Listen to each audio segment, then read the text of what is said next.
9 de diciembre. San Juan Diego.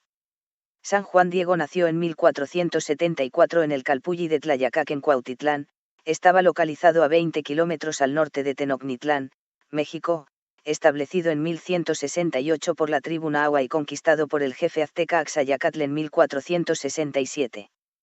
Cuando nació recibió el nombre de Cuautlatoatzin, que quiere decir el que habla como águila o águila que habla. Juan Diego perteneció a la más numerosa y baja clase del imperio azteca, según el Nican Mopoa, era un macehualli, o pobre indio, es decir, uno que no pertenecía a ninguna de las categorías sociales del imperio, como funcionarios, sacerdotes, guerreros, mercaderes, etc., ni tampoco formaba parte de la clase de los esclavos. Hablándole a Nuestra Señora él se describe como un hombrecillo o un don nadie, y atribuye a esto su falta de credibilidad ante el obispo. Se dedicó a trabajar la tierra y fabricar matas las que luego vendía. Poseía un terreno en el que construyó una pequeña vivienda. Más adelante, contrajo matrimonio con una nativa sin llegar a tener hijos. Opción por Jesucristo. Juan Diego antes de su conversión era un hombre muy devoto y religioso, como lo testifica las informaciones guadalupanas de 1666, esto lo ayudó a poder estar mejor preparado para que, entre los años de 1524 y 1525, realice una opción total por el Señor Jesús, bautizándose junto a su esposa. Él recibió el nombre de Juan Diego y ella el de María Lucía.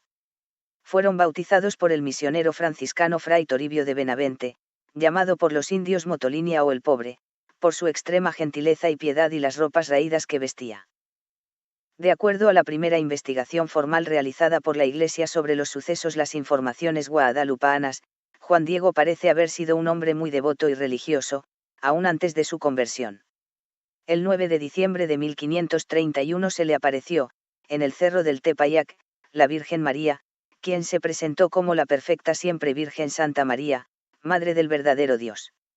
La Virgen le encomendó que en su nombre le pidiese al obispo capitalino, el franciscano Fray Juan de Zumárraga, la construcción de una iglesia en el lugar de la aparición. El obispo no aceptó la idea y la Virgen le pidió que insistiera. Al día siguiente, Juan Diego volvió a encontrar al prelado, quien lo examinó en la doctrina cristiana y le pidió pruebas objetivas del prodigio. El martes, 12 de diciembre, la Virgen se le presentó y lo consoló, invitándolo a subir a la cima de la colina del Tepayac para que recogiera flores y se las trajera. A pesar de la estación invernal y la aridez del lugar, San Juan Diego encontró flores muy hermosas y la colocó en su tilma. La Virgen luego le mandó que se las presentara al obispo. Estando frente al prelado, el santo abrió su tilma y dejó caer las flores. En el tejido apareció la imagen de la Virgen de Guadalupe, que desde ese momento se convirtió en el corazón espiritual de la Iglesia en México y en una de las mayores devociones marianas que permanece con fuerza hasta nuestros días. San Juan Diego, con el permiso del obispo, pasó a vivir en una pobre casa junto al templo de la Señora del Cielo. Limpiaba la capilla y acogía a los peregrinos que visitaban el lugar, donde hoy se eleva un gran templo. Recogidamente, y que era muy buen cristiano y temeroso de Dios y de su conciencia, de muy buenas costumbres y modo de proceder, en tanta manera que, en muchas ocasiones, le decía a este testigo su tía, Dios os haga como Juan Diego y su tío, porque los tenía por muy buenos indios y muy buenos cristianos. Otro testimonio es el de Andrés Juan, quien decía que Juan Diego era un varón santo. En estos conceptos concuerdan, unánimes, los otros testigos en estas informaciones jurídicas, como por ejemplo, Gabriel Suárez, doña Juana de la Concepción, don Pablo Suárez, don Martín de San Luis, don Juan Suárez, Catarina Mónica, etc. Juan Diego, efectivamente, era para el pueblo un indio bueno y cristiano, o un varón santo.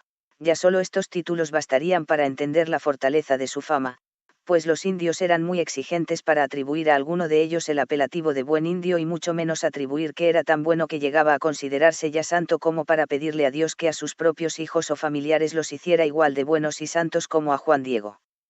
El laico San Juan Diego partió a la casa del Padre en 1548 y gozó de tanta estima que sus contemporáneos solían decir, que Dios te haga como Juan Diego. Fue beatificado por San Juan Pablo II en 1990 y canonizado por el Papa Peregrino en el 2002.